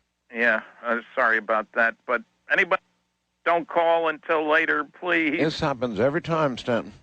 Yeah, I want Roswell-related or MJ-12-related people, but then I also want people who, in 1952, I worked with Frank Ficino on his book, The Braxton County Monster, cover of the Flatwoods Monster Reveal, happened in 1252. And the kicker is that some people complained. You talk about dogfights between military planes and UFOs, and I had to... We did a lot of looking, and we found loads of instances of such dogfights. And what we also found, to my surprise, believe it or not, was that orders were issued to military pilots to shoot down UFOs if they don't land when instructed to do so. This is in the summer of '52. Think about that for a minute. Oh, I've thought a lot about that. Now, there's another quote that we found. General Roger Ramey stated that we have scrambled jets after UFOs hundreds of times. He didn't say a few or several. Hundreds of times. Hundreds of times. Now, in addition to this, I have on 7 different occasions heard from people quietly, nobody was looking for publicity on this, of situations in which more than one airplane went up after UFOs and fewer came down. We definitely... are you telling me that military pilots have been lost? Yes, and as a matter of fact, in '52, there was an unbelievable number of military aircraft crashes, including, and this one shook me up, there were 3 pilots who'd fought in Korea, where they were being chased by MiGs, Yes. Came back. They did over 100 missions over there. Must be pretty good pilots, don't you think? Excellent. And they came back and crashed. 3 different ones. There were reports of planes that, quote, disintegrated whatever that's supposed to mean, and planes that, quote, disappeared. It means exactly that. Gee, where to begin? Back up a little bit. Where have there been reports of planes disintegrating? In the United States, eastern part of the country, in the summer of 52, 53. Disintegrating? Yeah, I mean, just a little article in the New York Times. It's crazy. And so we followed this up, and we went back to the old books, Kehoe's books, and Wilkins' book, and even Ruppelt's. And it's clear that there were indeed battles between fighters and UFOs. And Frank tells the story in the book, and there's a new edition being put together as we speak. I wrote the foreword and the epilogue to the Braxton County Monster cover-up, the Flatwoods Monster Revealed. It's listed on my website. With regard to dog fights, is there actual, I don't know, any paper on the radio transmissions that occurred, or what? I mean, how's it documented? Well, I'll give you one example of a guy who managed to live to tell the tale. This guy is a lawyer now. He's 78. He was a Navy pilot. He was on duty, and the radar people at another base instructed him to, there was a scramble. Dashed to his airplane, took off, got up to 20,000 feet. They had vectored him in, told him what direction to go, and so forth. He sees this UFO down below, bright light, and then he watches as it comes up to his 20,000 feet altitude, and then it's coming straight at him. He presses the trigger, I don't know whether you pull it or push it, on his guns, and nothing happens. There was a bright light coming from this thing, and I said, that's probably why you're alive, isn't it? Somebody had forgotten, the plane wasn't loaded with ammunition. It had been sitting out on the tarmac. Kidding. Then he was interrogated for several hours after that, nobody doubting what he was saying, but wanting the details.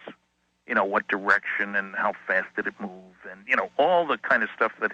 Do you recall any of that? Yeah, he spent hours with these guys. And so that one I happened to talk to, and I've talked to others who... One guy was at Andrews Air Force Base in the middle of that fuss in 52, where two pilots went up, one came back, and the guy was just ashen-faced, and all he could say was he went straight up. The other plane never came back, and they put out a story. It must have crashed into the ocean. Too bad.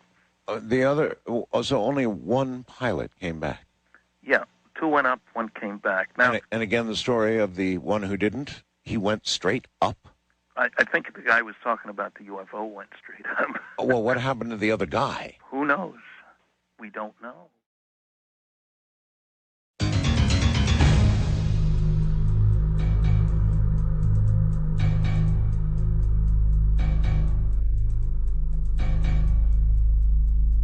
Once again, Stanton Friedman. Stanton, you say that it's not science fiction, that a pilot, or that one of a crew was simply gone. No, the plane, the whole plane. Two planes go up, and one of them never came back. Yeah, but you mentioned one man, I thought, who didn't come back. Or by that you meant a man in a plane? Man in a plane. Man in a plane, all right. Yeah, man in a plane. Somehow I had this vision of one popping up through a canopy. No, sorry. Don't know how to do that. As in maybe they do, but... As in Abducted. And the reason I bring up Abducted is because we didn't want to get done here without talking a little bit about a new book about abductions. I actually mentioned this to a female caller, Stanton, in the first hour. She was talking about an encounter with an abduction-type experience, and I mentioned that there'd been some things written recently putting all this off to psychological... yes. Whatever. Yeah, nonsense. Sleep paralysis, etc. But let me tell, I'm looking for two other groups of people so that they can contact me later. Roswell and what else? Roswell, people who were on the ground or other pilots who know about planes disappearing. That was in 1952 when they were ordered to shoot down planes of UFOs if they didn't land when instructed. Anybody who knows more about the Flatwoods Monster case, that was September 12th, 1952, Flatwoods, Virginia. I'm also I've been re-looking at the Betty and Barney Hill case, partly because the new book has some stupid things to say about that case. But I actually visited the location where the abduction took place, and I've dug out a lot more material, and one of them was a letter that I had from the newsman who first broke that story, much to the Hill's shock, if you will, in a Boston paper. He had found 10 or 12 other witnesses to a UFO that night. That's September 19th and 20th, 1961 in New Hampshire. It turns out there was also a radar sighting, not only from Pease Air Force Base in New Hampshire, but from a place in Vermont, a military radar sighting. And as with the Braxton, the Flatwoods case, really, the Blue Book files have a lot more information that you never heard about. Yeah. And so I'm looking for those people to get in touch with me. Witness names won't be used without permission because it's counterproductive for me to do that. But before you go to the wild beyond, you sure ought to tell your story. And as I said before, as General Dubose told me involved with the Roswell case, what can they do to me now? He said that when he was 86. If he remembers anything more, he'll tell me. And right. So, these people are not young anymore. Okay, right. Back to abduction. Abductions. Yeah, there is a new book. The author, Dr. Susan Clancy, was on that Peter Jennings special. We could spend a whole program talking about that, but I won't. But there's a write-up on my website at www.stantonfriedman.com. She was also in the Larry King special, and she's, pushing always toward sleep paralysis, totally ignoring, as they did on the air, the multiple witness cases, like we got a new contagious disease, sleep paralysis, which is pretty silly. Well, all right, but let's back up a little bit, and let me get over on her side, play devil's advocate, whatever you want to say. I mean, look, I take a lot of calls here on the air about people who claim to have been abducted with varying stories to go with them. Some of them, yes, sound very, very convincing. Others, I just know there's an underlying problem. So, yeah, I agree with you. So, Stanton, there are going to be a healthy percentage that do have underlying other problems. Gee, and Barry Bonds doesn't hit a home run every time he goes to bat either. Well, I guess the question is, what kind of numbers are we talking about here, do you think? Percentages? I have no idea about what percentage. All I know is that if you take what the work Bud Hopkins has done and David Jacobs... Oh, of course, yes, of course. We're talking over 1,000 people that they have looked at very carefully. And the problem with the new book by Dr. Clancy is she hasn't done her homework. I mean, the taxpayers funded that work because it was research grants at Harvard. But her bias shows up so clearly right at the beginning. She does mention a few cases, gets the facts wrong in all of them. But let me quote right from the book. She's talking about she'd been working with false memories of sexual abuse victims. Yes. And, of course, there's a problem. You don't know whether the abuse actually happened, umpteen years before or not. That's right. But now she was going to switch to working with abductees. She says, quote, "Here is a group that had repressed memories, but the memories would be much less painful to hear about than memories of childhood sexual abuse. Even better, alien abductees were people who had developed memories of a traumatic event that I could be fairly certain had never occurred." Well, the bias right there, okay. Yeah, and another a few words later, "I needed to repeat the study, the sexual abuse study, really, with a population that I could be sure had recovered false memories. Alien abduction seemed to fit the bill." And then she goes on, if she's talking about corroboration, which is a big issue in false memories. And then she says, since it was certain that the event hadn't happened, and provided further support for the hypothesis that people who recovered memories were creating false memories of events they had merely imagined. And she goes on from there. Okay, so the whole basic premise of her study was that these things just flat didn't happen. And yeah, there was no evidence. Aliens don't exist. Yes. And she... I get it. She doesn't get things right. For example, she talks about the Allagash case. She doesn't mention the word Allagash, but about two brothers who were in a canoe up in Maine, and they saw a bright light, and then later, this happened in the 60s, she said, I'm truncating the story here. And later, one of them fell down an elevator shaft and developed brain damage and mental epilepsy. And then they wrote a book about it. Well, the case happened in 1976. There were 4 people involved, not 2. They were all looked at separately, and the book was written by engineer Ray Fowler. How can you get everything wrong? Mm-hmm. I want to ask you about one. I spent a great deal of time and effort interviewing Travis Walton and his boss, as you know. Mike Rogers, yes. At that time, Mike Rogers. And I buy their stories, Stanton, then and now. So do I. You do? In my movie UFOs Are Real, which isn't on the list on my website, sorry, but is available still, we visited Travis and Mike in Travis's house in Snowflake, Arizona. Uh-huh. I met his family. I've seen him at other conferences. We've been on television shows together.